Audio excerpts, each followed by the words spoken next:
अस्सलाम वालेकुम। Welcome to mister Chem. तो स्टूडेंट्स, आज हम पढ़ने जा रहे हैं कोल्स इलेक्ट्रोलिटिक मेथड के बारे में। तो कोल्स इलेक्ट्रोलिटिक मेथड की मदद से हम अल्कीन्स को और अल्काइंस को जो है वो सिंथेसाइज कर सकते हैं। तो कोल्स इलेक्ट्रोलिटिक मेथड बेसिकली हमारे पास इलेक्ट्रोलिटिक सेल के प्रिंसिपल पे वर्क करता है। तो इलेक्ट्रिसिटी मीडिएटेड रिएक्शन है हमारे पास बेसिकली। तो अगर आप अल्केन्स को बनाना चाहते हैं कोल्स इलेक्ट्रोलिटिक मेथड से, तो एक बात याद रखिएगा, ज़्यादातर हम इससे जो है वो सिमेट्रिकल अल्केन्स बनाते हैं। Why we are making symmetrical alkenes, उसकी वजह ये है आप दूसरी अनसिमेट्रिकल अल्केन्स भी बना सकते हैं, बट उस के नतीजे में हमारे पास जो प्रोडक्ट आएगी वो मिक्सचर की फॉर्म में आएगी, प्योर नहीं होगी। लेकिन इससे हमारे पास अगर आप सिमेट्रिकल अल्केन्स बनाएंगे तो वो हमारे पास प्योर फॉर्म में जो है वो पैदा होंगी। ये हम आगे मैकेनिज्म में जाके ये फर्दर डिस्कस करेंगे। तो एक बात याद रखिएगा कि मीथेन को इस प्रोसेस से नहीं बनाया जा सकता। क्यों नहीं बनाया जा सकता, ये मैकेनिज्म जब एक्सप्लेन करेंगे तो वहाँ पे ये बात आपको क्लियर हो जाएगी।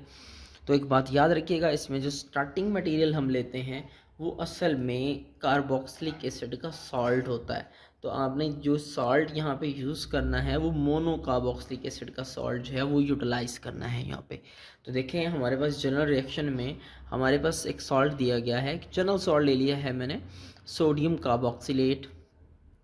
तो इलेक्ट्रोलाइसिस हम इसकी करवाएंगे तो एज रिज़ल्ट हमारे पास क्या बनता है, ये अल्केन बनता है और कार्बन डाइऑक्साइड बनेगा, सोडियम हाइड्रोक्साइड बनेगा और हाइड्रोजन गैस जो है वो प्रोड्यूस होगी। तो बेसिकली जो हमारे पास जो चीज़ें डिस्कस करने वाली है, जो चीज़ समझने वाली है, वो है इसका मैकेनिज़्म। तो स्टूडेंट्स याद रखिएगा, एक सॉल्ट की प्रॉपर्टीज़ हैं कि जब आप उसको वाटर में डालते हैं, पानी में डालते हैं, तो वो अपने आयंस में डिसोसिएट हो जाता है।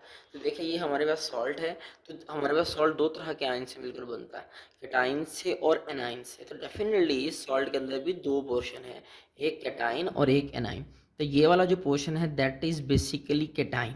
सोडियम हमारे पास यहाँ पे कैटाइनिक पोर्शन है, जबकि जो बाकी पोर्शन है ये हमारे पास क्या है, एनाइन के तौर पर काम कर रहा है। किसके तौर पर काम कर रहा है, एनाइन के तौर पर काम कर रहा है। तो देखिए हमारे पास क्या बना है यहाँ पे, एक एनाइन यानी कार्बोक्सिलेट आयन और दो सोडियम आयन जो है वो प्रोड्यूस होते हैं। अब याद रखिएगा, एक इलेक्ट्रोलाइटिक सेल के अंदर दो इलेक्ट्रोड्स होते हैं। क्या मौजूद होते हैं, दो इलेक्ट्रोड्स हैं वो मौजूद होते हैं। एक होता है एनोड और दूसरा होता है कैथोड। तो याद रखिएगा, आपको पता होना चाहिए कि एनोड का नाम किसकी वजह से रखा गया या कैथोड का नाम किसकी वजह से रखा गया। वो टर्मिनल जिसके ऊपर एनाइंस जाएं, यानी वो टर्मिनल, वो इलेक्ट्रोड जिसके टूवर्ड्स एनाइंस मूव करते हैं, वो एनोड कहलाता है। और जिस टर्मिनल की तरफ कैटाइंस मूव करते हैं उसको क्या कहा जाता है, कैथोड कहा जाता है। तो एनोड पे देखिए ज़रा, हमारे पास जो है वो एनाइन यानी हमारा कार्बोक्सिलेट आयन वो यहाँ पर मूव करके आएगा। अब आप लोग कंफ्यूज हो रहे होंगे कि यहाँ पे सर ने जो है वो नेगेटिव चार्ज लगाया है, यहाँ पे नेगेटिव चार्ज नहीं है। याद रखिएगा, ये भी नेगेटिव चार्ज है। इसके फर्दर जो दो लॉन पेयर हैं ऑक्सीजन के, मैंने वो नहीं जाहिर किए। नेगेटिव चार्ज से मुराद क्या है, यहाँ पे दो इलेक्ट्रॉन्स हैं। एक इलेक्ट्रॉन इस ऑक्सीजन का अपना है और एक इलेक्ट्रॉन वो है जो इसने सोडियम से टेकअप किया है। ठीक है, तो ये हमारे पास आपको समझाने के लिए यहाँ पे मैंने यहाँ पे लगाया है। तो याद रखिएगा, एनोड पर क्या होती है, oxidation means lose of electron. तो यहाँ से लूज ऑफ इलेक्ट्रॉन यानी इलेक्ट्रॉन रिमूव होंगे। तो बेटा देखें, हमारे पास क्या है कि एक इलेक्ट्रॉन एक ऑक्सीजन अगर रिमूव करेगा तो हमारे पास क्या होगा, वो ऑक्सीडाइज हो जाएगा। तो देखिए, दो मॉलिक्यूल्स हैं तो दो इलेक्ट्रॉन जो हैं वो रिमूव करेंगे। एज ए रिज़ल्ट हमारे पास क्या बनता है, फ्री रेडिकल। याद रखिएगा, ये फ्री रेडिकल का साइन है कि हमारे पास और नंबर ऑफ़ इलेक्ट्रॉन्स मौजूद हों, अनपेयर्ड इलेक्ट्रॉन मौजूद हो, तो वो क्या कहलाता है, हमारे पास जो है वो फ्री रेडिकल कहलाता है। तो ज़रा देखिए, हमारे पास यहाँ पे ये अब हमारे पास कार्बोक्सिलेट फ्री रेडिकल है। तो एक बात आपने पहले ये पढ़ी हुई है कि एक बॉन्ड को बनाने में दो इलेक्ट्रॉन्स जो हैं वो इन्वॉल्व होते हैं। एक कोवलेंट बॉन्ड को बनाने में दो इलेक्ट्रॉन्स जो हैं वो इस्तेमाल होते हैं। तो याद रखिएगा, अब एक छोटी सी चीज़ आपको समझाने लगा हूँ। यहाँ पे देखें ज़रा, हमारे पास इस कार्बन और इस अल्काइल ग्रुप के दरमियान जो है बॉन्ड बना हुआ है। तो यहाँ पे क्या होंगे, दो इलेक्ट्रॉन्स प्रेजेंट हैं। दो इलेक्ट्रॉन प्रेजेंट है ना यहाँ पे। तो अब क्या है, फ्री रेडिकल इतना ज़्यादा रिएक्टिव होता है कि ये स्टेबलाइज होने के लिए अपने आप को यानी मॉलिक्यूल्स को भी ब्रेक कर देता है, अपने इटसेल्फ जो मॉलिक्यूल है उसको ब्रेक कर देता है। तो यहाँ से मॉलिक्यूल की जो है वो क्लीवेज होनी है। और याद रखिएगा इलेक्ट्रॉन, ये जो एरोज हम लगाते हैं किसी भी मैकेनिज्म में, वो शिफ्टिंग ऑफ इलेक्ट्रॉन्स के बारे में बताते हैं। अगर एक कंप्लीट एरो लगाया जाए तो वो बताता है एक इलेक्ट्रॉन पेयर की शिफ्टिंग के बारे में। अगर ये इस तरह से हाफ एरो लगाया जाए, मतलब ये सिंगल इलेक्ट्रॉन की जो है वो शिफ्टिंग के बारे में बताता है। एक इलेक्ट्रॉन इस ऑक्सीजन का और एक इलेक्ट्रॉन यहाँ से ये मूव करके आता है यहाँ पर, और ये दोनों आपस में यहाँ पे क्या हो जाते हैं, पेयर अप हो जाते हैं। तो अब ज़रा देखें, हमारे पास इस कार्बन के साथ इस ऑक्सीजन ने डबल बॉन्ड बना रखा है। इस कार्बन और ऑक्सीजन के दरमियान एक सिंगल बॉन्ड है। अब एक इलेक्ट्रॉन ये और एक इलेक्ट्रॉन ये पेयर अप होकर यहाँ पे एक नया बॉन्ड बनाएंगे, जो किसकी फॉर्म में आएगा, कार्बन डाइऑक्साइड की फॉर्म में आएगा। तो क्योंकि दो मॉलिक्यूल्स यूज़ किए थे तो दो कार्बन डाइऑक्साइड के मॉलिक्यूल्स जो हैं वो बनेंगे। लेकिन ज़रा अल्काइल ग्रुप की किस्मत देखें, उसके पास क्या है, एक इलेक्ट्रॉन जो है वो मौजूद है। तो ये हमारे पास फ्री रेडिकल की फॉर्म में कन्वर्ट हो जाएगा। तो ये देखिए ज़रा, हमारे पास ये फ्री रेडिकल, ये हाफ एरो से रिप्रेजेंट कर रहा हूँ इसको, और ये वाला जो अल्काइल ग्रुप है इसका फ्री रेडिकल, ये आपस में पेयर होकर क्या बनाते हैं, अल्केन बनाते हैं। तो अब बात समझने की है, बात क्या है, देखें हमारे पास असल में जो भी अल्काइल ग्रुप यहाँ पे यूटिलाइज करेंगे वही आपस में पेयर अप होकर क्या बना रहे होंगे, हमारे पास हमारी अल्केन बना रहे होंगे। तो अब मेरी बात ज़रा समझिएगा, अगर आप एक प्योर जो है वो लेते हैं, कोई भी कार्बोक्सिलिक एसिड का सॉल्ट लेते हैं, तो एज अ रिज़ल्ट ज़हरी बात है उनके केस में ये अल्काइल ग्रुप सेम होना है। जब अल्काइल ग्रुप सेम होना तो हमारे पास बनने वाली अल्केन सिमेट्रिकल होगी। What is a symmetrical alkane? Symmetrical alkane वो ऐसी अल्केन होती है जो दो बराबर, जो दो आइडेंटिकल हाफ्स में तकसीम हो जाए।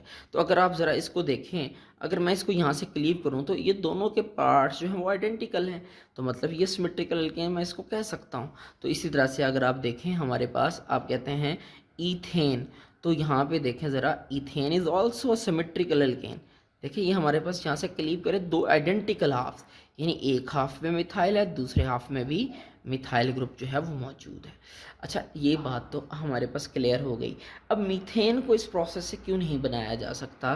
क्योंकि दो अल्काइल ग्रुप ने आपस में पेयर अप होना होता है। तो ज़ाहिर बात है एक अल्काइल ग्रुप में कम से कम एक कार्बन तो होगा ही ना।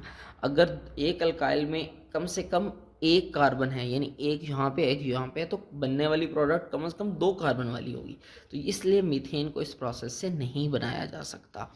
अब कैथोड पर मैंने जैसा कि कहा था कि कैथोड पर कौन आएगा, हमारे पास कैटाइंस आएंगे।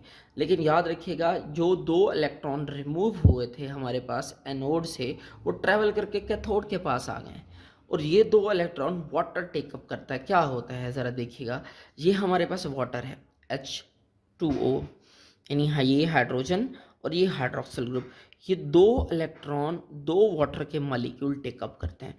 अब होता क्या है, जब ये टेकअप करते हैं तो बेसिकली अगर हम देखें तो ये आयोनाइज होते हैं। ये आयोनाइज होकर क्या बनाते हैं, हमारे पास दो हाइड्रोजन आइन, दो हाइड्रोक्सिल आइन। ये जो दो हाइड्रोजन आइन हैं, ये दो इलेक्ट्रॉन्स को लेकर हाइड्रोजन गैस में कन्वर्ट हो जाते हैं। तो यहाँ पे पीछे बाकी क्या रह गया, हाइड्रोक्सिल ग्रुप जो हैं वो बाकी रह गए। तो देखें ज़रा, हमारे पास यहाँ पे जो दो सोडियम आयन थे वो रिएक्शन में यूटिलाइज नहीं हुए अभी तक। ये दो सोडियम आयन्स हमारे पास क्या करते हैं, इन दो हाइड्रोक्सिल आयन के साथ मिलकर सोडियम हाइड्रोक्साइड बनाते हैं। तो ये तो हमारे पास था Kolbe's electrolytic for the preparation of alkanes. इसी को हम एक्सटेंड करेंगे Kolbe's electrolytic method for the synthesis of alkenes. तो इधर देखें, हमारे पास इस केस में आपने सॉल्ट ऑफ डाइकार्बोक्सिलिक एसिड लेना है, यानी एक ऐसा डाइकार्बोक्सिलिक एसिड लेना है जिसमें कार्बोक्सिलिक ग्रुप लाजमी तौर पर एडजेसेंट कार्बन के ऊपर मौजूद हों। तो देखिए, मैंने आपके लिए यहाँ पे एक एग्जांपल ली है डायसोडियम सक्सीनेट की। तो ये डायसोडियम सक्सीनेट है, सॉल्ट है डाइकार्बोक्सिलिक एसिड का। देखें, ये इस कार्बन और इस कार्बन दोनों एडजेसेंट, ये एडजेसेंट कार्बन है, इन पर कार्बोक्सिलिक ग्रुप जो है वो प्रेजेंट है। ठीक है। तो ये दो वाटर के मॉलिक्यूल की प्रेजेंस में ये इलेक्ट्रोलाइसिस कराएंगे, एज ए रिजल्ट हमारे पास एल्कीन बनेगी। साइड प्रोडक्ट्स के तौर पर कार्बन डाइऑक्साइड, सोडियम हाइड्रोक्साइड और जो है हाइड्रोजन गैस जो है वो प्रोड्यूस होगी। अब देखें आगे हमारे पास इसके मैकेनिज़्म को अगर हम डिस्कस करें तो इसके मैकेनिज़्म में हमारे पास क्या है, जो डाइसोडियम सक्सीनेट है, बेसिकली ये वाटर की प्रेजेंस में, जैसे मैंने पहले कहा था कि सॉल्ट को जब पानी में डालते हैं तो वो अपने आयंस में डिसोसिएट हो जाता है। तो सॉल्ट बना दो तरह के आयन से होता है ना, एक कैटाइन और एक एनाइन। तो ये देखिए ये हमारे पास एनाइन है, ये हमारे पास क्या है, कैटाइन है। तो हमने अभी थोड़ी देर पहले बात डिस्कस की थी कि जो एनाइन है वो मूव करता है एनोड पर, एनाइन से एनोड पर, ठीक है। और एनोड पर ऑक्सीडेशन होती है। देखें अब इस ऑक्सीजन और इस ऑक्सीजन के ऊपर क्या मौजूद है, नेगेटिव चार्ज मौजूद है। ऑक्सीडेशन का मतलब होता है रिमूवल ऑफ इलेक्ट्रॉन। तो इनके पास एक एक इलेक्ट्रॉन ज़्यादा है जो कि इन्होंने सोडियम से लिया था। तो ये ऑक्सीजन अपना एक इलेक्ट्रॉन जो है वो रिमूव करेगी, दूसरी ऑक्सीजन भी अपना एक इलेक्ट्रॉन जो है वो रिमूव करेगी। दो इलेक्ट्रॉन रिमूव हो गए, ऑक्सीडेशन हो गई इस डाइकार्बोक्सिलेट आयन की, और हमारे पास क्या बना है, डाइकार्बोक्सिलेट फ्री रेडिकल। उसके अलावा देखें मैंने आपसे थोड़ी देर पहले भी कहा था कि ये क्या होते हैं, फ्री रेडिकल्स इटसेल्फ रिएक्टिव होते हैं, तो ये अपने आप को क्लीव कर लेते हैं ना। तो इधर देखिए हमारे पास क्या मौजूद है, यहाँ पे इस बॉन्ड से मुराद क्या है, दो इलेक्ट्रॉन है। इस बॉन्ड से मुराद क्या है, दो इलेक्ट्रॉन है। तो फ्री रेडिकल रिएक्टिव होते हैं। तो जो फ्री रेडिकल की शिफ्टिंग को जब भी रिप्रेजेंट करेंगे तो एक इलेक्ट्रॉन के लिए हाफ एरो यूज़ होगा। तो ये बॉन्ड यहाँ से क्या हो जाएगा, क्लीव हो जाएगा। ये बॉन्ड यहाँ से क्या हो जाएगा, क्लीव हो जाएगा। और ये वाला बॉन्ड क्या होगा, यहाँ से ये भी क्लीव हो जाएगा। अब ये इलेक्ट्रॉन पेयर अप होगा इस फ्री रेडिकल वाले इलेक्ट्रॉन के साथ, और एज ए रिजल्ट क्या बनाएगा, कार्बन डाइऑक्साइड।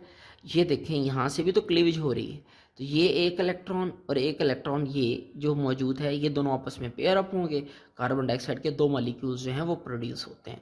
अब बेसिकली यहाँ पे एक छोटा सा स्टेप जो है वो मिस किया है। देखिए ज़रा वो क्या है हमारे पास, ये हमारे पास CH2, इसके ऊपर क्या मौजूद है, एक अदद फ्री रेडिकल। ये CH2 इसके ऊपर भी क्या मौजूद हो गया, अब यहाँ पे प्रेजेंट है, यहाँ पे एक फ्री रेडिकल CH2। ये फ्री रेडिकल, ये भी फ्री रेडिकल, ये दोनों आपस में क्या होते हैं, आपस में पेयर अप होते हैं और क्या बनाते हैं हमारे पास, ये प्रोडक्ट बनाते हैं ईथीन।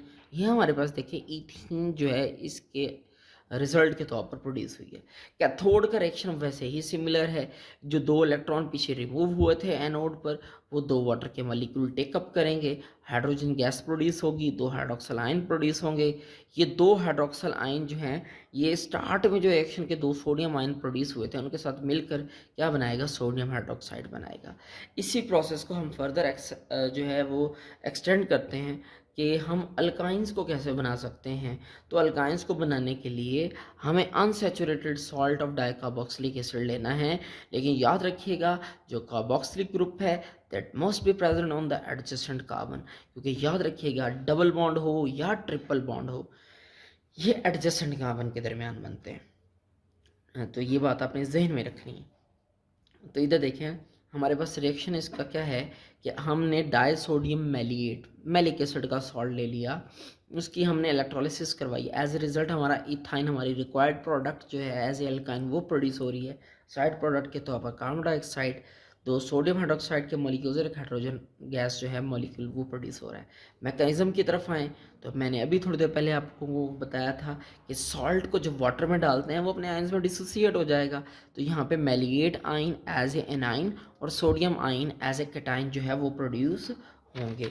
इधर देखें हमारे पास क्या है, इसी चीज़ को हम आगे एक्सटेंड कर रहे हैं। देखें ऑक्सीजन के ऊपर नेगेटिव चार्जेस हैं, यानी एक इलेक्ट्रॉन इस ऑक्सीजन के पास, एक इलेक्ट्रॉन इस ऑक्सीजन के पास। जैसे कि मैंने कहा था कि एनोड पर ऑक्सीडेशन होती है तो ये अपना एक एक इलेक्ट्रॉन लूज़ करेंगे। तो ये अब देखें हमारे पास मैलिएट आयन की क्या हो चुकी है, ऑक्सीडेशन हो चुकी है। और फ्री रेडिकल जैसे पहले बताया था रिएक्टिव होते हैं, ये बॉन्ड को क्लीव कर देते हैं, यानी होमोलाइसिस करवा सकते हैं, अपने मॉलिक्यूल को इटसेल्फ क्लीव कर सकते हैं, फ्रेगमेंटेशन कॉज कर सकते हैं। तो ये फ्रेगमेंटेशन ही हो रही है, ये क्लीवेज हो रही है। जरा देखें एक इलेक्ट्रॉन ये ऑक्सीजन का, एक इलेक्ट्रॉन यहाँ से ये पेयर अप होकर कार्बन डाइऑक्साइड मॉलिक्यूल बनाएंगे, एक इलेक्ट्रॉन ये कार्बन कार्बन के दरमियान जो प्रेजेंट था वो, और एक इलेक्ट्रॉन जो फ्री रेडिकल के तौर पर प्रेजेंट था। ये दो कार्बन डाइऑक्साइड के मॉलिक्यूल प्रोड्यूस हुए।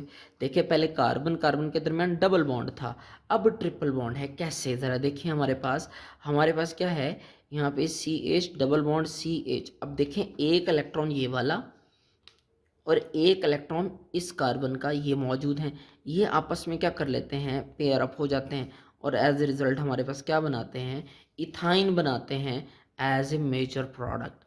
साइड और जो इसके अलावा कैथोड का रिएक्शन है, कैथोड पे मैंने बताया था आपको कि यहाँ पे रिडक्शन होती है।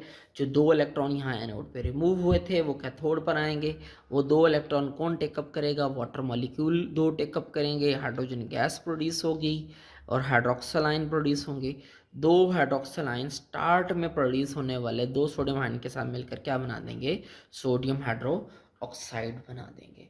तो ये एक छोटी सी समरी जो है हमारे पास कोल्स इलेक्ट्रोलाइटिक मेथड की थी।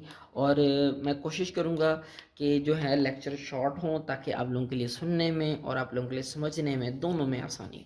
Thank you so much.